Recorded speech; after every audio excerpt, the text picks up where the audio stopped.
Hi, it's Robert, the RedTieGuy, and for this Terms, Tech, and Tips Tuesday, we are going to be covering the MLS. So, why is it called the MLS? What is the MLS? How is it different than other similar things? And perhaps most importantly, what does that mean for you as the buyers or the sellers? So, without further ado, today's word of the day, MLS. Why is it called that?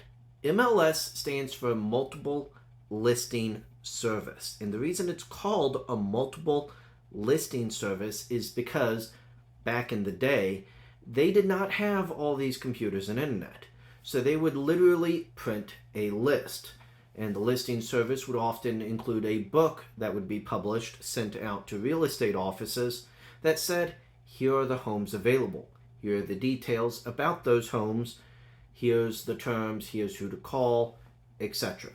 And so that is how it all started. And yes, way back in the day, it probably involved someone holding up a list, standing on a street corner, saying they had homes for sale.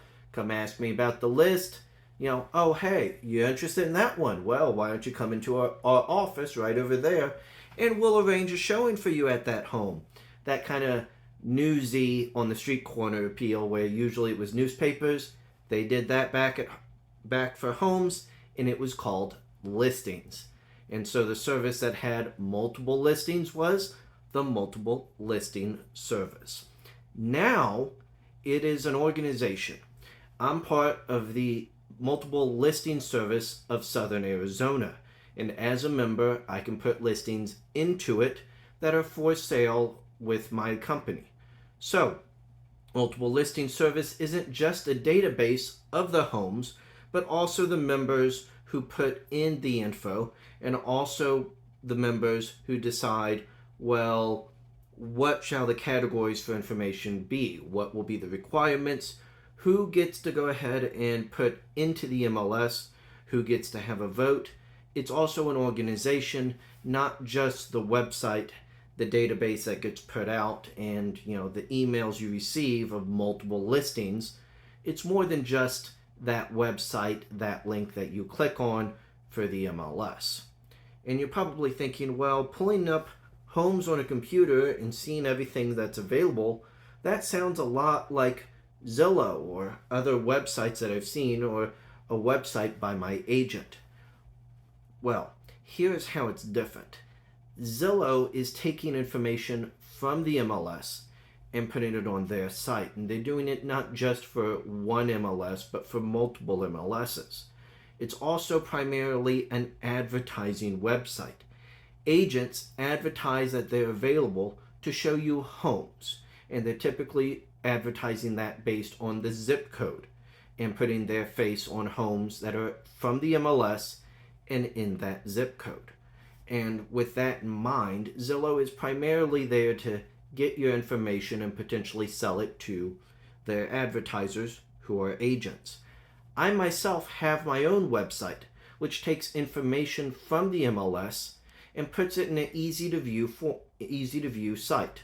I do pay for that site, and so that site does include a sign up because I'm paying for it. And yes, I want to talk to people who are looking for homes in the greater Tucson area, in the greater Southern Arizona area. So yes, there is a sign up, but since I pay for it, I'm not selling your information unlike some other websites might do. In addition, those websites also are not just advertisers, but they might be in the home buying and selling process, and they might tweak what they're showing you. For example, home value. So, with that in mind, what does this mean for you as a potential buyer or seller? What should you know when the MLS comes up in conversation when you're thinking of selling your home? First off, be aware it is not a simple, straightforward form. Yes, bedrooms, square feet, year built, address. Those are very simple and straightforward. But some people want to specify, well, I only want homes that are a single floor, or I'd be open to single or split level floors, but not a two-story. Or, well, I want this type of pool. Suddenly there's a lot of categories. And as I mentioned, it's an organization. The organization says, well, I work with buyers, I work with sellers. Here's the way we would like those categories organized. And now, when it comes time for you, the potential buyer or seller, to pick the categories, it's going to be a little lengthy. There's a lot to choose from. And no, agents don't always put it in accurately. Be aware, the multiple listing service information is considered not guaranteed. They think it's accurate, they believe it to be accurate, but ultimately it is up to the buyers to verify if you are the buyer making the decision. Also, sellers. Your agent, and especially if it's me, I'm not going to get up on the roof and say, well, gee, this roof looks like it was replaced when the MLS says it was replaced. Sellers, do the best you can, be as accurate as possible, and just be aware you need to approach this with a little bit of patience because, yes, MLS input sheets do have a lot of checkboxes. However, taking that little extra time can definitely help you. You never know who might be interested in particularly, say, a lazy Susan in the kitchen, or that they want stainless steel appliances in their kitchen as well.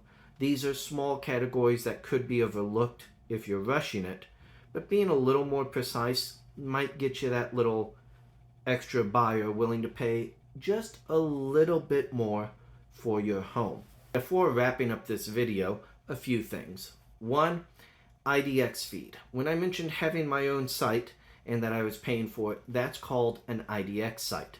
And on one of the other Tuesdays, I will provide a video going into more depth about what is an IDX site, and that'll be included there. But also, as the buyer who is inspecting the accuracy of the MLS for their purchase, as well as you as the potential seller filling out information to be put into the MLS, have a conversation with your agent, hopefully it's me, about how to inspect or how to, as the seller, how to have that conversation to best convey while not seeming unreliable in the information or misleading. Have a discussion with your agent. The advice I give here is general advice, but every home and every buyer is different. So be sure to discuss with your agent the specifics about your home before putting it into the MLS. With that, thank you. This has been Terms, Tech, and Tips Tuesday, and I look forward to seeing all of y'all next week. Comment below. Also, feel free to subscribe, get more videos like this one so you can be a smart buyer or seller. And I am Robert Neely, the RedTieGuy. I am out of the greater Tucson area, and I would be happy to help you, so feel free to give me a call, 520-955-8057, or send me an email. There are links below. Thank you.